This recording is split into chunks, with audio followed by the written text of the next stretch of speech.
नमस्कार दोस्तों, एक बार फिर स्वागत है मेरे channel pharmaceutics lecture by doctor Shilpi Prasad. आज मैं आप लोगों को फिजिकल फार्मास्यूटिक्स 1 के क्वेश्चन पेपर को डिस्कस करूंगी, जो बी फार्म थर्ड सेमेस्टर का एक सब्जेक्ट है। आज इसका एग्जाम CSBT भिलाई द्वारा लिया गया था। तो चलिए दोस्तों, पहले क्वेश्चन पेपर को एक बार देख लेते हैं। क्वेश्चन पेपर 3 पार्ट्स में डिवाइड किया गया है। पहला पार्ट है multiple choice question part A. Part B में 3 लॉन्ग आंसर क्वेश्चंस रहेंगे, जिसको कि इसमें से 2 क्वेश्चंस ही करने थे। और पार्ट सी में टोटल 9 क्वेश्चंस थे, शॉर्ट टाइप आंसर क्वेश्चंस, जिसमें से कि 7 क्वेश्चंस करने थे। पार्ट ए का पहला क्वेश्चन है, the solubility of a substance depends on the. तो सॉलिबिलिटी किस चीज पर डिपेंड करती है, ये आप सभी को पता है। कई सारे फैक्टर्स हैं जिस पे सॉलिबिलिटी डिपेंड करती है, जैसे टेम्परेचर है, सॉल्वेंट का कैरेक्टरिस्टिक्स है या सॉल्यूट का कैरेक्टरिस्टिक्स है, और इसके अलावा बहुत सारे एनवायरमेंटल फैक्टर्स हैं। तो यहाँ पे सॉल्वेंट एंड टेम्परेचर दोनों ही होगा, so both A and B will be the answer. Next question है, pH of the solution depends on. PH, जो सॉल्यूशन का पीएच है वो हेनरीज लॉ, चार्ल्स लॉ या डाल्टन्स लॉ पे डिपेंड नहीं करता है, क्योंकि ये सब गैस इक्वेशन से रिलेटेड हैं, गैस लॉज कहलाते हैं। बेसिकली ये हेंडरसन हैसल-बेल्च इक्वेशन पे डिपेंड करता है, so answer will be A.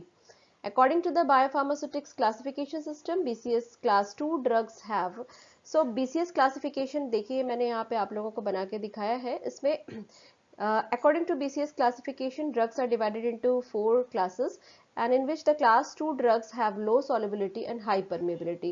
So answer will be low solubility and high permeability. The next is, which of the following drug is least absorbed in case of dissolution. So you can see कि ये 3 जो आपके formulations है, solutions, suspensions and syrup, these all are actually what, these all are liquid dosage forms. So ये सब सारे जो है इनमें डिसोल्यूशन की ज़रूरत ही नहीं है। तो बेसिकली डिसोल्यूशन की ज़रूरत कोटेड टैबलेट्स में है, तो लीस्ट एब्जॉर्ब यही होगा, बाकी सारे तो ऑटोमेटिकली जल्दी एब्जॉर्ब हो जाएंगे। The next is pressure required to bring about liquefaction at the critical temperature is called. तो जब भी हम लोग एक फेज डायग्राम बनाते हैं, that is also called as pressure temperature diagram. तो उसमें आपने देखा था, जैसे वाटर फेज डायग्राम होता है तो उसमें 2 पॉइंट्स होते हैं, एक होता है ट्रिपल पॉइंट और दूसरा होता है क्रिटिकल पॉइंट। ट्रिपल पॉइंट वो पॉइंट कहलाता है जहां पर कि कोई भी एक कंपाउंड जो है वो तीनों फेजेस में को एग्जिस्ट करता है। तीनों फेजेस मतलब सॉलिड, लिक्विड एंड गैस, तो तीनों फेजेस में को एग्जिस्ट करता है और इक्विलिब्रियम कंडीशन में तीनों फेजेस रहते हैं, that is called as triple point. But critical point एक ऐसा टेम्परेचर और एक ऐसा प्रेशर है जिसके बियॉन्ड अगर आप जाएंगे तो आप डिस्टिंग्विश नहीं कर पाएंगे कि whether it is a liquid or a gas. So that becomes a supercritical fluid. So beyond that point, beyond that critical point, the gases can't be converted into liquid again, or vapors can't be converted into liquid again. So that is the critical point. So the pressure required to bring about liquefaction at the critical temperature, that is called as critical pressure, because at this critical point the pressure is called as critical pressure and the temperature is called as critical temperature. And at this temperature or pressure only, up to this temperature or pressure only, gases or a vapor can be converted into liquid. So liquefaction of gases can be, that is possible only at this point. So answer will be critical pressure. The next is surface tension of liquid dash with increase in temperature. So actually surface tension of liquid decreases with increase in temperature. The next is velocity of light is maximum in, so you know velocity of light सबसे ज़्यादा तो vacuum में ही रहती है, otherwise जैसे जैसे medium denser होते जाता है velocity of light कम होती जाती है. So answer will be vacuum. The next is the relationship between pH, pKa and extent of ionization is described by. So this relation is given by Henderson-Hasselbalch equation, and that is pH is equal to pK plus log of ionized concentration of ionized upon unionized for weak acids, and just vice versa for weak bases. That means in that case, for bases it becomes pH is equal to pK plus log of unionized upon ionized. Now next question, for a molecule with 2 like chiral carbon atom, number of optically inactive form is, optically inactive form पूछा गया है, तो इसके हिसाब से देखा जाए तो n is the number of chiral carbons. So when n is even, so here n is even because it is 2. So in that case the number of enantiomers, that means the number of optically active isomers will be 2 to the power n minus 1. So optically active, यहाँ पर अगर हम n is equal to 2 put करते हैं तो कितना number of enantiomers आएगा, 2 minus 1, that is equal to 1. So there will be 2. So 2 active isomers आएंगे, 2 ऑप्टिकली एक्टिव आइसोमर्स आएंगे, and number of meso compound is 2 to the power n by 2 minus 1. So n is equal to 2. In that case it will become 2 to the power 0. So it will become 1. So number of meso compound will become 1. So this meso compound is actually what? This is the inactive form, optically inactive form. So answer will be 1. Molecule with 2 chiral, like chiral carbon atom, number of optically inactive form is 1. Then refractive index is used to. Refractive index is used to measure the concentration. Yes, it is correct. And it is also used for the calculation of focal power of lenses. So both these options are correct. So both A and B will be the answer. Moving to the next question, which of the following is unidentate ligand? Unidentate, that means it is binded with the, or it is joined with the metal ion, central metal ion. It is a ligand that is joined with the central metal ion with at only one point of the molecule. So in this case you can see oxalate ion, that is a bidentate ligand, EDTA, that is a hexadentate ligand, and ethylene diamine is again bidentate ligand. So only option which is unidentate ligand is ammonia. So ammonia is a unidentate ligand. इसमें आप एक और अगर नहीं पता है तो एक थोड़ा सा इसमें तुक्का मारा जा सकता था कि सबसे स्मॉल मॉलिक्यूल कौन सा है, तो इसमें देखा जाएगा सबसे स्मॉल मॉलिक्यूल अमोनिया ही है। और क्योंकि जब यूनिडेंटेड है दैट मीन्स सिर्फ वो एक पॉइंट से ही जुड़ सकता है, तो जो जितना ज़्यादा बड़ा मॉलिक्यूल रहेगा, लार्ज मॉलिक्यूल्स रहेंगे, वो कई सारे पॉइंट से एक सेंट्रल मेटल आयन से जुड़ सकते हैं। बट जितना छोटा है उसके नंबर ऑफ जो पॉइंट्स होते हैं जुड़ने के, जो जिसको बोलते हैं चिलेट, मतलब कोऑर्डिनेशन नंबर्स जो होता है वो, that is very less. So in that case ammonia is the answer. Which of the following drug binds to alpha-1 globulin? So alpha-1 globulin, that is a protein, and the drug binds with alpha-1 globulin is steroids. Otherwise ferrous ion से bind करता है transferrin, और carotenoids and vitamin D specially वहाँ proteins कुछ है जिसके साथ bind करते हैं, जैसे एल्ब्यूमिन रिलेटेड प्रोटीन्स है जिससे दोनों बाइंड करते हैं. The tonicity of solutions can be determined by, tonicity can be determined by both colligative and hemolytic methods. So answer will be both B and C. The term pH was first used by, so pH scale was given by Sorensen, and the pH term was also used by this person only. So Soren Peter Lauritz Sorensen, that the term first pH, the term was used by Sorensen. Moving to next question, Andreessen pipette is widely used in which method of particle size distribution? So it is used in sedimentation method actually, not in other methods. Then if Carr's index value is between 26 to 31, so for your reference I have given a chart here. Here it is given the angle of repose and the Carr's index and the Hausner's ratio and how it is affecting the flow properties. So you can see here that the 26 to 31 range of Carr's index gives the indication that the flow property is very poor. Actually poor, not very poor. So the answer will be the Carr's index, then of value is 26 to 31, then it will be poor. So answer will be poor.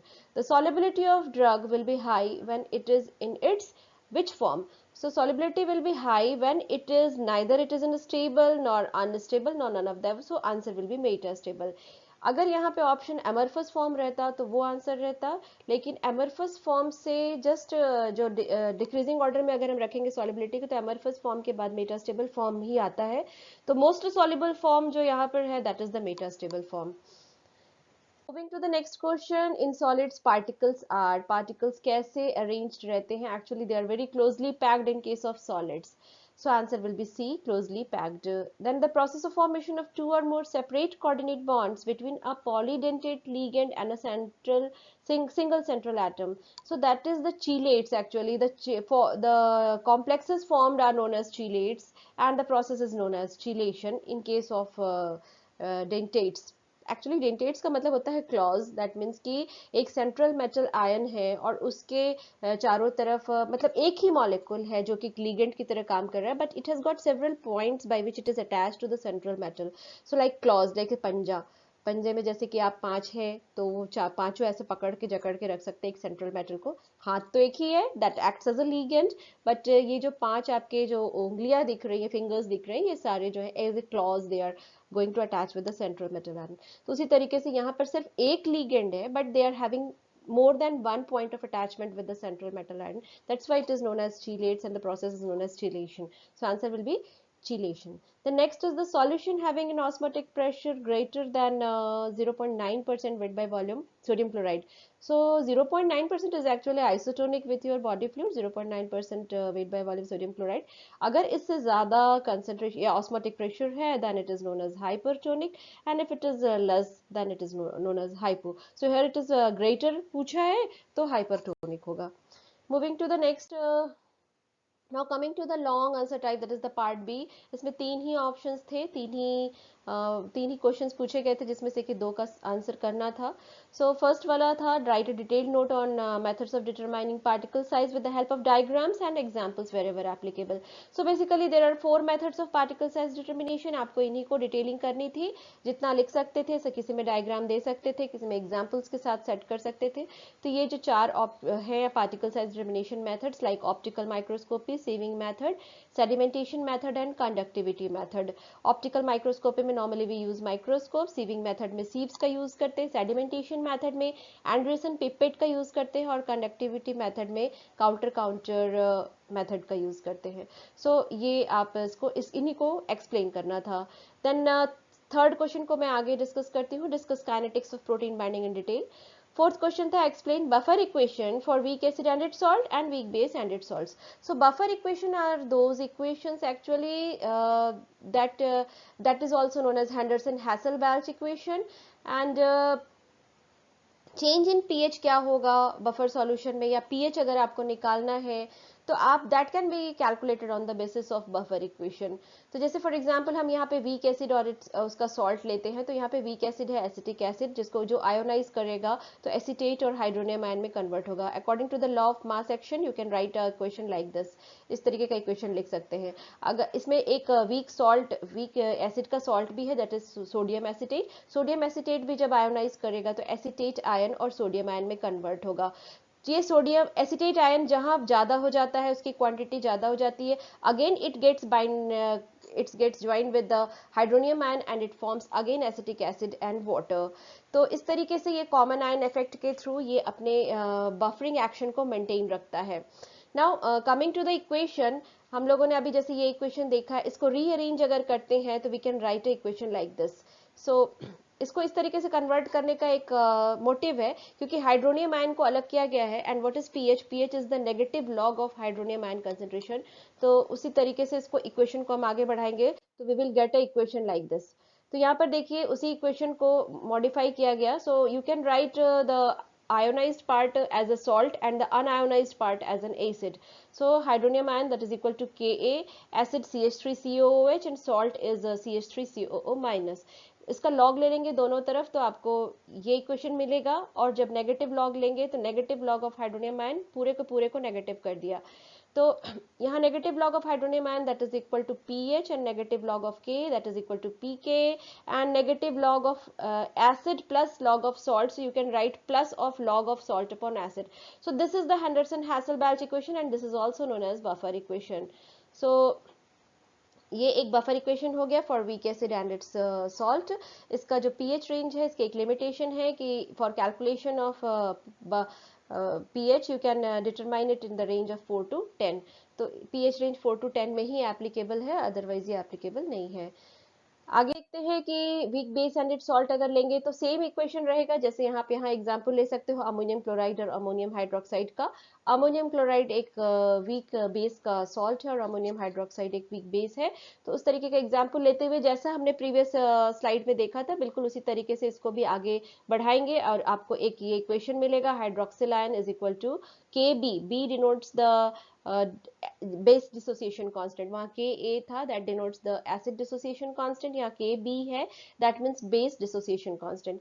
और यहाँ पे base आ गया, base upon salt, that means unionized upon ionized. अब इसका आपको ये मालूम होना चाहिए ionic product of water Kw is equal to hydronium ion into hydroxyl ions होते हैं. और हाइड्रोक्सिल आयन को फिर आप इस तरीके से लिख सकते हो, और यहाँ पर हाइड्रोक्सिल आयन को आप इससे रिप्लेस कर सकते हैं. Then you will get this equation, और फिर again you will take the log लेंगे, फिर उसको फिर नेगेटिव लॉग करेंगे, रिवर्स करेंगे साइन को, और negative log of hydronium ion is pH, negative log of ionic product of water that is PKW, and negative plus log of Kb that is equal to minus Pkb और plus log of base upon salt, और Pkw minus Pkb is equal to Pka होता है। तो आप यहाँ पे again लिख सकते हो pH is equal to Pka plus log of base upon salt और unionized upon ionized. So this is the buffer equation for weak base and its salt. Protein drug kinetics पे भी एक क्वेश्चन पूछा गया है लॉन्ग आंसर क्वेश्चंस में। तो protein drug kinetics में ये आपको एक तरीके से ये निकालना है कि how much of number of protein there are, how many number of binding sites is of the protein is binding with the drug. So for this you have to start with a simple equation like protein and drug combines to form a protein drug complex, then applying the law of mass action where K is the association constant, again product का concentration upon reactants का concentration को multiply करेंगे और PD को आप इस form में लिख सकते हो। ठीक है, अब टोटल प्रोटीन कितना हो गया, कुछ बाउंडेड है कुछ अनबाउंडेड है, so bounded protein plus unbounded protein that is equal to the total protein. Moving to the next slide, you have to put this equation in, मतलब इसमें से आपको कुछ इसमें से पुट करना है।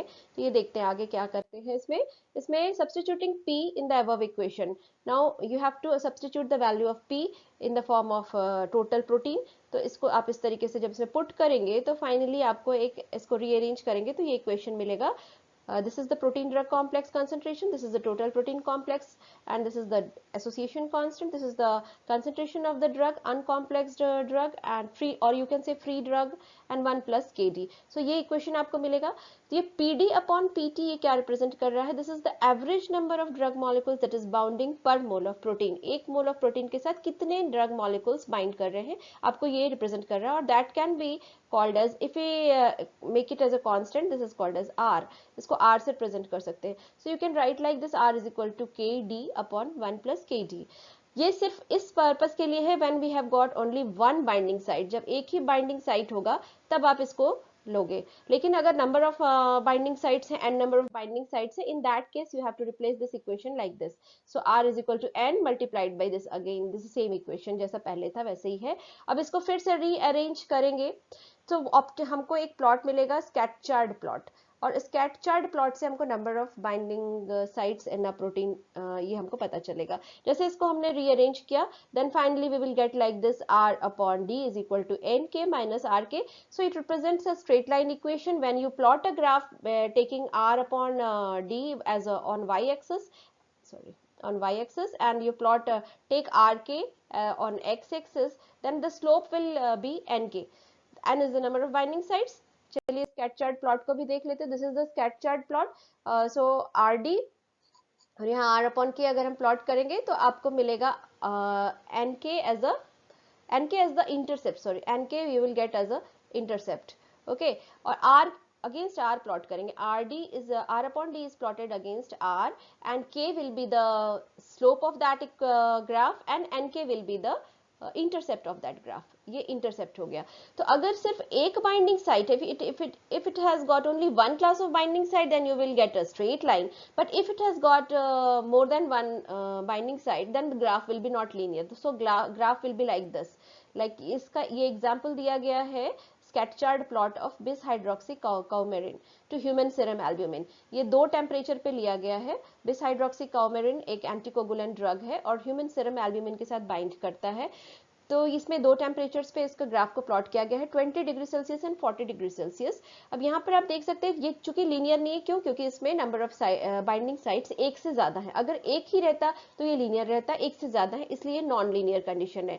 लेकिन अगर आप इसको बैक एक्स्ट्रापोलेट करेंगे तो ये दोनों एक ही जगह पे आ रहे हैं, and this will give you the number of binding sites n, and in this case it is coming out to be 3, so there is 3 independent binding sites in this case of bis hydroxycoumarin।